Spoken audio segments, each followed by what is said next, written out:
اعلی حضرت عظیم البرکت امام اہل محبت امام شاہ احمد رضا خان فاضل بریلوی علیہ رحمہ نے تو باقاعدہ اس پر رسالہ تصنیف کیا اور مختلف احادیث سے 12 حقوق کا ذکر کیا جو مرنے والوں کے بعد ان کی اولاد کے ذمے عائد ہوتے ہیں۔ ایک حدیث میں 4 حقوق کا ذکر ہے، ان میں سے سب سے پہلا حق یہی ہے الصلاۃ علیہما، ان پر جنازہ پڑھنا، تجہیز و تکفین تدفین یہ سب جس کے زمرے میں آتی ہے، تو یہ پہلا حق ہے۔ اور اگر اولاد خود جنازہ پڑھائے تو ان کی سعادت ہے، اور کسی نیک صالح شخص سے جنازہ پڑھوایا جائے، اس کا اہتمام کیا جائے، اور اولاد خود بھی جنازہ پڑھنے کی اہلیت اور صلاحیت رکھتی ہو تو یہ کتنی بڑی بات ہے۔ دوسرا حق استغفار لہما، ان کے لیے بخشش کی دعا کرنا۔ مرنے والوں کو انتقال کے بعد سب سے زیادہ ضرورت دعاؤں کی ہوتی ہے۔ حضور علیہ السلام کا فرمان ہے ہم جب کسی شخص کو بھی قبر میں دفن کر کے آتے ہیں تو اس کی حالت ایسے ہوتی ہے جیسے کوئی شخص پانی میں غوطے کھا رہا ہو۔ اس مشکل اور آڑے وقت میں اپنے پسماندگان کی طرف سے اگر اسے کسی چیز کا انتظار ہوتا ہے تو دعاؤں کا انتظار ہوتا ہے۔ کسی کے ہاتھ اٹھ جائیں اور کوئی میرے لیے دعا کرے، ابھی سے سوچ لو انجام اپنی طوطا چشمی کا، قبر میں تم کو بھی ضرورت ہوگی دعاؤں کی۔ اور میں کہتا ہوں کہ اگر اولاد صالحہ ہے، اولاد نیک ہے، تو دعاؤں کا تسلسل بھی جاری رہے گا، اور خود اولاد کا وجود صدقہ جاریہ ہے۔ اولاد اگر عالم دین ہے تو وہ علم نفع بخش ہے، ماں باپ کو قبر میں نور اور روشنی کا ذریعہ ہے۔ امام نبہانی علیہ رحمہ جواہر البحار جن ایام کے اندر لکھی ہے، تو اس دوران ان کی اہلیہ محترمہ نے ان کو گھریلو امور سے جو ہے وہ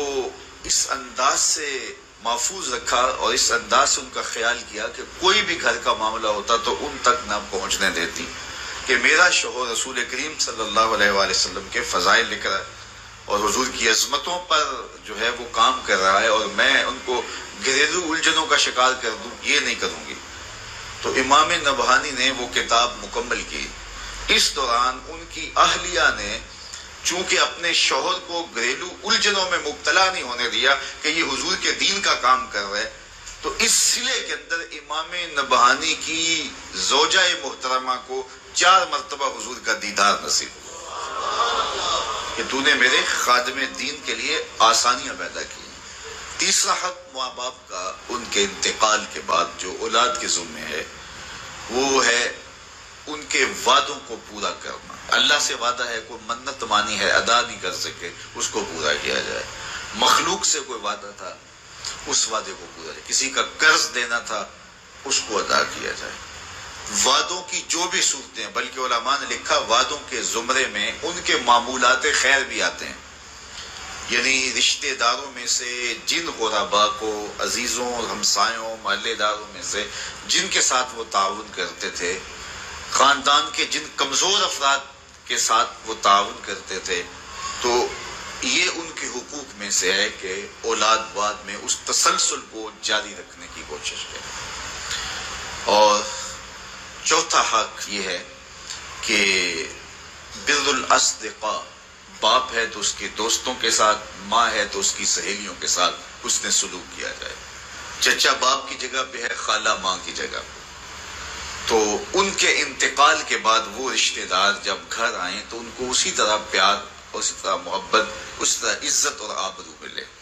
اور جس طرح وہ ان کے ساتھ ملتے تھے اور ان کی محبت تھی، ان کا تعلق خاطر تھا، تو اولاد اس کو رشتے کو نبھائے اور اس کو برقرار رکھے، اور اس سے ان کی قبر میں روح خوش ہوتی ہے۔ تو یہ 4 حق ایسے ہیں جو مرنے کے بعد بھی اولاد کے ذمے لازم ہوتے ہیں کہ وہ اپنے ماں باپ کو مغفرت کی دعاؤں میں یاد رکھے